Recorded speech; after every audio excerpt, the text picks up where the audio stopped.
பாபா படத்தோட தோல்விக்கு பின்னாடி எனக்கு வாய்ப்புகள் வரவே இல்ல அப்படின்னு சொல்லியிருக்காங்க மனிஷா கொய்ராலா. மனிஷா கொய்ராலா பாம்பே, இந்தியன், முதல்வன், ஆளவன் தான், பாபா இந்த மாதிரியான முக்கியமான படங்கள்ல நடிச்சு தமிழ் ரசிகர்களுக்கு பரிச்சயமானவங்க.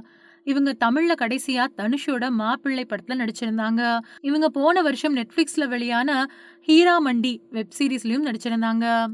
அந்த சீரிஸ் வெளியான சமயத்துல மனிஷா கொய்ராலா குடுத்த பேட்டியில, பாபா படம் அவங்களோட தென்னிந்திய சினிமா கெரியருக்கு முட்டுக்கட்டையா அமைஞ்சதா சொல்லியிருக்காங்க.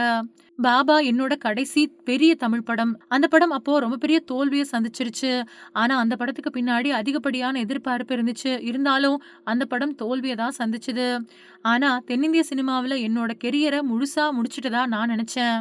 பாபா படத்துக்கு முன்னாடி நான் பல நல்ல படங்கள்ல நடிச்சுக்கிட்டு இருந்தேன். ஆனா பாபா படத்தோட ரிலீஸுக்கு பின்னாடி எனக்கு தென்னிந்திய படங்கள்ல நடிக்கிறதுக்கான வாய்ப்புகள் கிடைக்காமலே போயிடுச்சு. தென்னிந்திய படங்கள்ல நான் சந்தோஷமா நடிச்சுக்கிட்டு இருந்தேன். அங்க பல திறமையான நடிகர்கள் கூட, இயக்குனர்கள் கூட இணைஞ்சு திரைப்படங்கள்ல நடிச்சிருக்கேன் அப்படின்னு சொல்லியிருக்காங்க.